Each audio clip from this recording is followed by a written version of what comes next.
La entrevista del Telematutino 11, gente importante, a tratar temas importantes, nos acompaña el ingeniero Johnny Pujols, secretario general del Partido de la Liberación Dominicana. Johnny, muchísimas gracias por aceptar la invitación, arrancando la semana. Así es, gracias a usted, Ramón, muy contento de estar aquí. Gracias, Johnny. Y antes de abordar los temas que tenemos en carpeta, yo quería, porque lo comenté al inicio, no voy a hablar de las actividades del PLD, hablé de la Fuerza del Pueblo, justamente para que el secretario general como protagonista nos hable qué hicieron en el fin de semana, que la prensa destaca que aparentemente fue exitoso y hubo mucho movimiento de masas. El partido está haciendo lo que le corresponde. Yo no sé si usted recuerda que en diciembre habíamos dicho que una de las responsabilidades más importantes del partido y que fue señalada por el Congreso era la necesidad de hacer oposición, de estar en las calles, de acompañar a la gente y tener una agenda opositora clara, bien definida. Yo creo que esa tarea, la dirección del partido la ha asumido el comité político, el equipo técnico, el secretariado de políticas públicas, y se nota en las declaraciones de prensa que se han dado. No sé si recuerda la de los bonos navideños, que la hicimos en enero. Luego fijamos posición con el tema de la USAID. Fijamos posición recientemente con la rendición de cuentas del presidente el día 27 de febrero a las 4 de la tarde. Pero eso no es algo que construimos el 27 de febrero, sino desde diciembre. Todo el cuerpo técnico del partido fue evaluando el desempeño del gobierno y elaborando informes por áreas. Y luego eso se consolidó en la respuesta que dimos a raíz del discurso del presidente. Pero es fácil evaluar un discurso después que usted tiene una evaluación del gobierno. Y el presidente del partido, desde diciembre también, junto con nosotros, comenzamos un recorrido por todo el territorio nacional.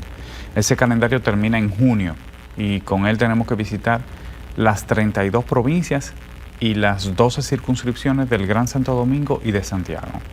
O sea, unas 42 demarcaciones en realidad, 42, 45 demarcaciones. Entonces, esa es la tarea que estamos asumiendo ahora. Ha sido sumamente exitoso. En la Altagracia fue masiva la participación. El problema ha sido el modelo, yo le diría. Nosotros comenzamos en San Cristóbal el año pasado y habíamos dicho que era una asamblea con los dirigentes. Y cuando decíamos dirigentes pensábamos el comité central y los presidentes de intermedio.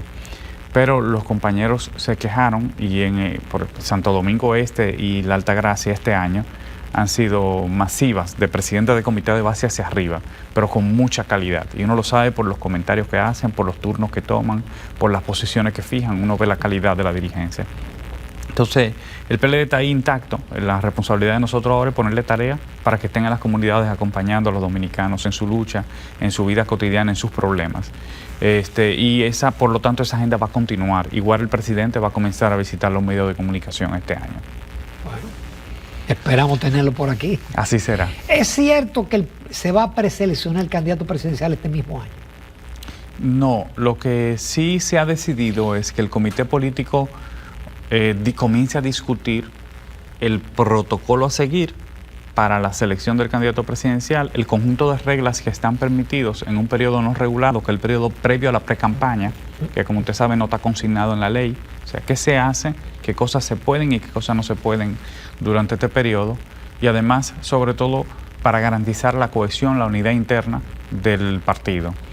Y claro, se va a discutir también la fecha oportuna para la selección del candidato y el formato, o sea, el método que se utilizaría para esa elección. Todo eso son decisiones que tiene que tomar la dirección del partido y por lo tanto vamos a decir que esta es la primera reunión para discutir eso, la reunión que tiene el comité político precisamente hoy. Hoy lunes, sí. Lo que sí está claro es que no van a esperar el 28, por ser un candidato nuevo, ¿no? Bueno, vamos a ver, ahí están todas las alternativas. Yo no quisiera adelantarme porque en realidad es una decisión que tiene que tomar el comité político y uno respeta mucho la opinión que puedan tener todos los aspirantes y cada uno tiene miradas diferentes de cómo es el proceso y lo que tenemos que buscar es el método, el formato más conveniente para los intereses de la organización, porque el PLD tiene una ventaja que es su estructura y su posicionamiento como marca, incluyendo su hoja de realizaciones en la labor pública, ¿verdad? Entonces, ese posicionamiento hace que el PLD tenga un nivel de preferencia como organización, incluso sin candidato. Y eso hay que cuidarlo, hay que protegerlo, porque eso es lo que tenemos como partido, eso es el activo más valioso que tiene toda la militancia del PLD. Johnny, todavía están en el aire las palabras del presidente. El presidente pinta un panorama que está muy bien la economía, el sector eléctrico va muy bien, la educación está avanzando de forma extraordinaria, la salud, en fin, es decir, todo marcha, que cualquiera diría que estamos en un país idílico, el país no tiene problemas, sí. No hay pobreza, la pobreza se va a borrar en el resto de estos 4 años, no habrá pobres extremos, en fin. Sí. No quiero abundar sobre todos los elementos del discurso. Dijo? Bueno, el presidente, yo creo que tiene que llamarle la atención fuertemente a sus técnicos. Yo creo que todos los presidentes tratan de hablar de las cosas que hicieron y de omitir las cosas en las que no han trabajado, evidentemente. Pero, o sea, de no referirse a los elementos que pueden ser incómodos para el discurso. Eso está claro. Pero una cosa es eso y otra cosa es que usted lo pongan a hablar cosas distintas a la realidad. Incluso a veces cifras distintas a las que están en los mismos portales de las instituciones públicas. Por ejemplo, el presidente habló de una reducción de los feminicidios de un 20%. Pero la realidad es que los feminicidios, él utilizó la palabra promedio, ¿verdad? Promedio de estos 4 años es inferior al promedio de los 4 años anteriores. Pero es que en los 4 años anteriores recordemos que la tasa de homicidio venía bajando. Si te coges 4 años del 2016 hacia acá, nosotros en el 2012 la encontramos en 18 y la dejamos en 9.2. Y eso fue sistemático, año tras año, bajando. Entonces, si usted coge todo un periodo y lo promedia, usted ingeniero sabe que usted está subiendo a donde te lo encontró en 9.4. Usted está cogiendo una listita más alta para sentir que bajó, pero cuando usted lo compara año a año, 2024 contra el 2019, es más alto, 9.7. Y eso que el gobierno lo subió mucho en los primeros años del gobierno de Luis Abinader. Igual la tasa de homicidio realmente es un 15% mayor con respecto al 2010, la tasa de feminicidio con respecto al 2019. Hay casos como los que ocurrieron, una docena de casos en junio del año 2024, que ni siquiera se han resuelto. O sea, y el problema más grave es que cuando usted le da la espalda a la realidad en el discurso político, uno no sabe si también esa misma va a ser la reacción del funcionariado en las políticas públicas. Si usted no conoce una realidad, si no la puede reconocer, ¿cómo va a actuar sobre ella? ¿Cómo va a resolver ese problema? Porque usted no lo está reconociendo. Con respecto al sector eléctrico, yo creo que está de más hablarlo. La pérdida se dispararon de 27 a 45%. El subsidio eléctrico pasado de 450 a 1.600 millones, pero al mismo tiempo los gastos operativos de las sedes se han incrementado drásticamente. La cantidad de empleados en las sedes también se ha incrementado drásticamente. Las inversiones que usted hacía en el sistema, en los sistemas de transmisión, en las redes eléctricas, se han disminuido en casi 83 millones de dólares. Entonces, lo que hay en el sector eléctrico realmente es un descalabro, y el presidente habla de energía limpia, de energías renovables, pero eso es insuficiente, usted lo sabe, porque esa energía no está disponible todo el tiempo, por muchas razones. Y no hay para almacenarla todavía. No tenemos sistemas de almacenamiento adecuados. Entonces, yo creo que se acomodó mucho las cifras, los datos que se tenían que presentar para que se vieran como resultados o realizaciones que no existen y que los dominicanos no pueden percibir. En el caso del costo de la canasta, fue escandaloso que se hablara de que las cosas van bien o de que tenemos producción récord en algunos alimentos como el arroz, cuando es todo lo contrario. Usted entra al Ministerio de Agricultura y se da cuenta que las importaciones de arroz han aumentado un 340%. ¿Cómo usted tiene una producción récord? Si la población no se ha duplicado, si usted está importando 300% más. Y el presidente también habló de hambre cero. Nosotros no vamos caminando en la dirección de construir un país de hambre cero. Lo más cerca que tuvimos de eso fue cuando la FAO reconoció que la República Dominicana tenía un 90% de autosuficiencia, de soberanía alimentaria, y eso fue en los gobiernos de nosotros, precisamente por una política adecuada hacia el sector agropecuario, de apoyo, de tecnificación, de recursos, de técnicos que acompañaban la producción agropecuaria, de planificación. Eso prácticamente se borró y se ha sustituido por una política agresiva de importaciones que descalabra el sistema agropecuario y por lo tanto encarece los precios de los alimentos. También a uno le llama la atención, Johnny, que baja la pobreza extrema, pero aumenta el número de beneficiarios en los programas sociales. Sí, claro. Lo que está bajando la pobreza extrema porque en realidad mucha gente que estaba en una condición mucho más cómoda está recibiendo subsidios de parte del Estado. Y que bueno, nosotros estamos de acuerdo con la política de subsidio, pero eran condicionados, eran para garantizar que la gente saliera de esa condición, no que entrara más gente a esa condición de vulnerabilidad, ¿verdad? Que necesitara la ayuda del Estado. O sea que muy relativo también el asunto. Nosotros sabemos que la gente está viviendo mucho peor porque el hecho de que la gente se esté endeudando, la mitad de los dominicanos, para comer, implica que hay una situación muy difícil en el país. Entonces, claro, la pobreza monetaria, como se ha dicho, ha disminuido, pero eso no es suficiente. Igual que decir que la República Dominicana, su economía sigue creciendo, pero eso no es de ahora tampoco. Tiene ¿cuántos? 50 años tenemos más o menos en esa situación, y eso no puede atribuirse exclusivamente a un solo gobierno. El PLD, que gobernó 20 años, garantizó ese crecimiento, lo promovió y garantizó la paz y la estabilidad. O sea que digamos que es el legado de muchos años y de muchas generaciones, realmente. Johnny, y el debate sobre las obras que el presidente prometió y que fueron enumeradas con los recursos de Aerodón, y que ahora hay declaraciones del secretario, el director del presupuesto diciendo que sí, que tales y cuales obras se están construyendo, que ha habido retrasos por temas legales, presupuestarios. Sí, y no es solamente eso, sino también que da la impresión, o hay datos al menos, de que probablemente se han utilizado parte de esos recursos para obras que inicialmente no fueron concebidas. Y eso es bastante penoso, peligroso también, porque recordemos que nosotros lo que hicimos con Aerodón fue primero comprometer a una decisión que le correspondía a un gobierno posterior. A traer esos recursos ahora y ejecutar unos recursos que tenían que recibir durante un periodo de 10 años, lo trajimos y lo vamos a gastar ahora, todos juntitos. Por lo tanto, es como si tuviéramos, es casi cogiendo un préstamo, ¿verdad? Sí. Es casi cogiendo como un préstamo. Se ha hecho con otros sectores, con los bancos, sí, con Barrigol. Entonces, uno se preocupa mucho por la realidad que van a encontrar gobiernos posteriores, porque son ingresos que van a dejar de percibir, y más si ahora no se utilizan eficientemente. Nosotros dijimos en el discurso que una parte importante de la deuda pública se ha utilizado para gasto corriente. Por eso la bajísima inversión de capital. Hace unos años, no es que el endeudamiento es malo, usted economista lo sabe. La realidad es que nosotros convertíamos la deuda en infraestructura, en escuelas, en hospitales, en desarrollo, empresas, en obras que tenían un altísimo retorno en términos sociales para la población y en términos económicos para el Estado, como Punta Catalina, que terminó siendo un enorme ahorro para el Estado. No tuviéramos energía eléctrica hoy sin Punta Catalina, pero hoy vemos que la deuda pública se está utilizando para financiar el gasto corriente del gobierno, y eso es sumamente peligroso, pernicioso. Y por otro lado, como usted dijo, una gran cantidad de obras que se prometieron siguen siendo parte de la promesa en el discurso del presidente. Este año él no se refirió a ellas, no. Pero ya eso fue, yo creo que por apuro, ¿verdad? Porque en las primeras 3 declaraciones anteriores, el presidente volvía a prometer.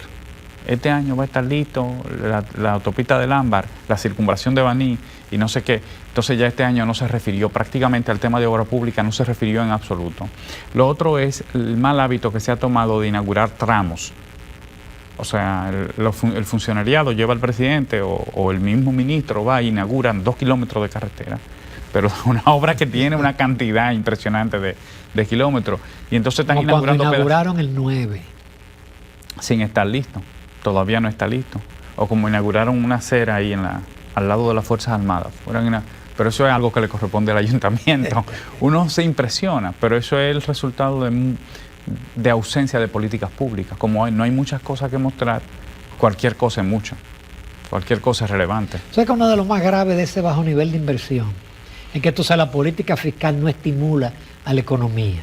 Y entonces el Banco Central es el que tiene que hacer ese esfuerzo y no lo está pudiendo hacer, claro, con el agravante de que tenemos las tasas no bajan, las tasas de interés, y la tasa de cambio sube. No, y como usted dijo, que parece que si Estados Unidos ajusta hacia arriba la tasa de interés, nosotros vamos a reaccionar en la misma dirección. O sea, que eso parece que no va a cambiar mucho.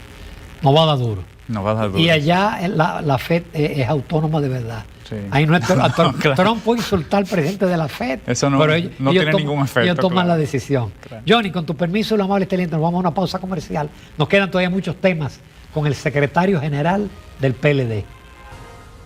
Vamos a la segunda parte de la entrevista con el ingeniero Johnny Pujol, secretario general del PLD. Estamos viendo, quizás demasiado temprano, no es una guerra de encuestas, porque una guerra de encuestas implica encuestas de lado y lado, y solamente encontramos encuestas de un solo lado, que presentan un panorama con un precandidato de los tantos del PRM que le gana con mucho a todos, pero también presenta un PRM que le gana de calle, sumando a los dos principales partidos de oposición, que cualquier candidato de ellos, pero precisamente ese candidato, le lleva la milla a Leonel Fernández, a cualquiera de los de ustedes. Se está creando percepción con esto, y a veces la percepción se vuelve realidad. Sí, yo creo que es una práctica ya habitual del PRM. En los 4 años pasados utilizaron las encuestas como un mecanismo de posicionar. Y les dio resultados. Y funcionó. Entonces, tal vez se pretende que es igual la situación. Pero yo lo que siento es que los dominicanos fueron generosos con el gobierno del PRM. Porque en los primeros 4 años no hubo realizaciones que mostrar, no hubo una obra de gobierno, y sin embargo reeligieron al presidente, y todo fue en base a la idea de que él tenía intenciones, buenas intenciones y todo eso. Y la gente como que le dio ese respaldo. Además de toda la política sumamente agresiva que hubo de parte del PRM para desposicionar a la oposición política, específicamente al PLD, y toda la política de compra de dirigentes, porque eso sucedió. Recuerdo a los alcaldes. Oh, sí, claro. Y diputados de la oposición. Y luego el mismo día de las elecciones municipales, con prácticamente el secuestro de los recintos, con carpas y todo eso, que fue denunciado por la oposición. Al margen de eso, yo creo que la realidad hoy no es la misma, ni va a permitírsele hacer eso. Hay mediciones, bueno, uno no está para desacreditar encuestas, nosotros tenemos nuestras propias mediciones. La verdad es que, para ser muy sincero, porque yo creo que desde la actividad política, si algo tenemos que rescatar todo es la verdad. Tenemos que aprender a hablar con la verdad. La verdad a veces es incómoda, pero hay que decirla.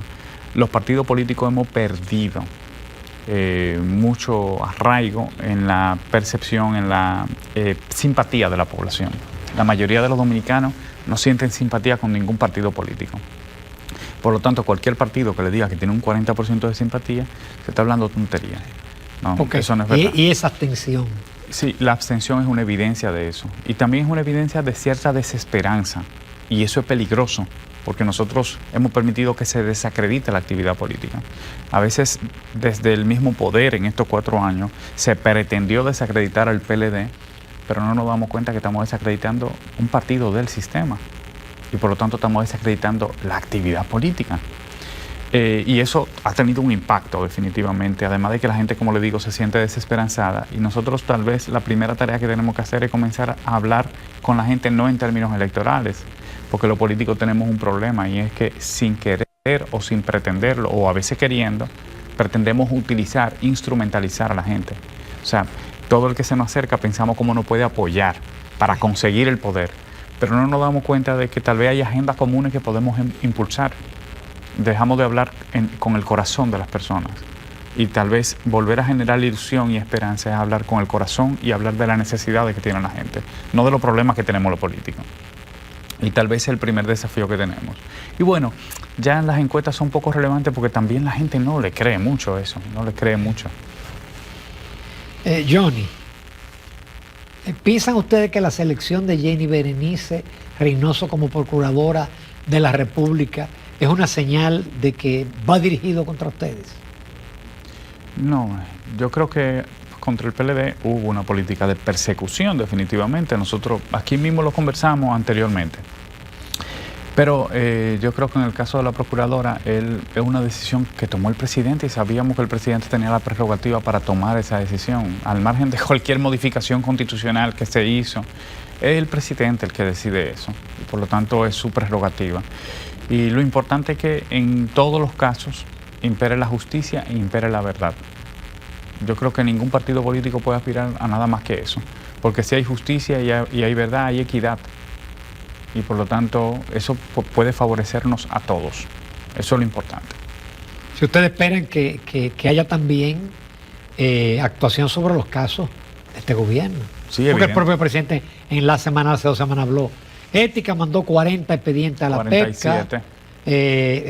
La unidad anticorrupción mandó 400 y pico de expedientes. Bueno, pero ninguno de esos 440 y pico. Y la Dirección General de Compra y Contrataciones también dijo que encontraron irregularidades en una gran cantidad de licitaciones, de procesos de compra, y que habían mandado a las instituciones fiscalizadoras. Entonces, lo que no hemos visto es una reacción con respecto a esos casos, a esos escándalos. Además, desde el mismo momento en el que el presidente, en el marco de un cuestionamiento público masivo, aparta a un funcionario de la función, es un reconocimiento de que ahí hay algo que no está bien. Y sin embargo, nosotros no hemos visto que haya ninguna investigación real.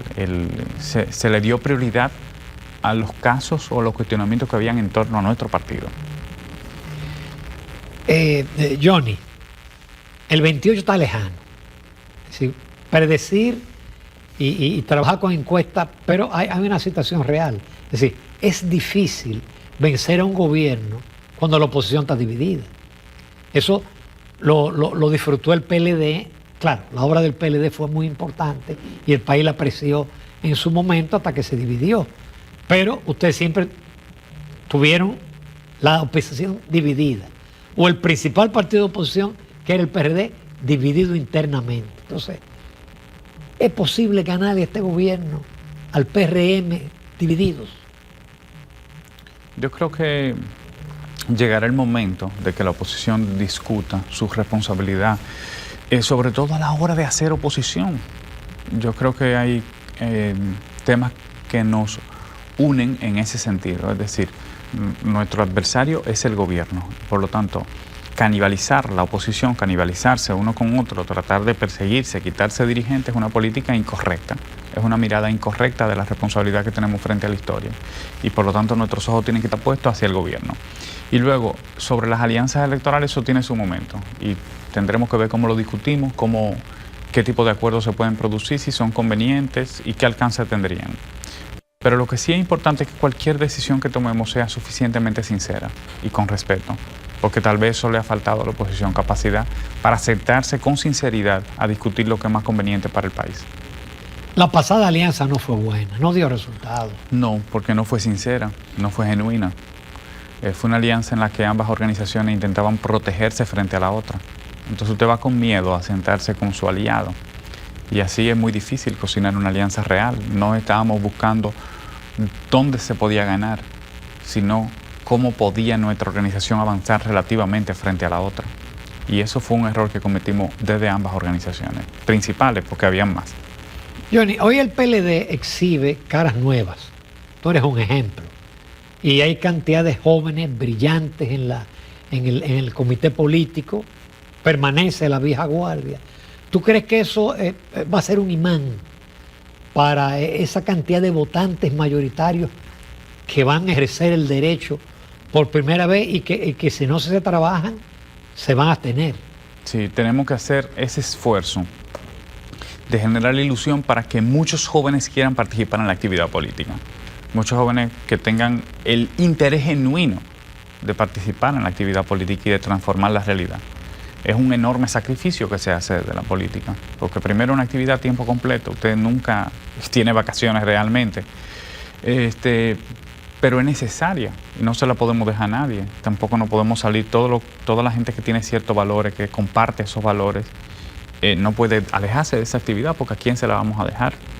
Así que tenemos que ir a buscar a esos jóvenes que tienen cierta formación, que pueden participar, que pueden hacer activismo político. Y al mismo tiempo, yo le puedo decir, en el caso del PLD, cuando usted mira desde abajo hacia arriba, una gran parte de la militancia del partido son jóvenes. Creo que casi el 50% son jóvenes, menores de 35 años. Pero cuando usted va subiendo a los niveles de dirección, en el Comité Central, por ejemplo, no tenemos, creo que un 5% del Comité Central son jóvenes. Entonces, creo que sí, que el hecho de que gente joven haya podido llegar al comité político, haya asumido responsabilidades en el territorio también, pues es un imán, o por lo menos es un ejemplo de que el PLD está dándole la oportunidad a generaciones distintas que convivan, que compartan y que sueñen juntos. Y eso es muy importante. De hecho, los precandidatos que han sonado son jóvenes. Son jóvenes. Rostros frescos. Rostros frescos, exacto. Y jóvenes también, hay jóvenes. Gracias, Ramón. Johnny, gracias. Yo sé que tú tienes, por eso te voy a soltar más temprano. Gracias, porque tú tienes una reunión del comité político. Y aunque estás relativamente cerca a la Casa Nacional, con los tapones a esta hora es difícil. Sí. Te agradezco muchísimo el haber abordado tantos temas de interés y te espero pronto. Así será, prometido. Gracias. Gracias a usted. El canal está abierto. Gracias, yo lo sé. Nos vamos a comercial, amables televidentes. Recta final del Telematutino 11.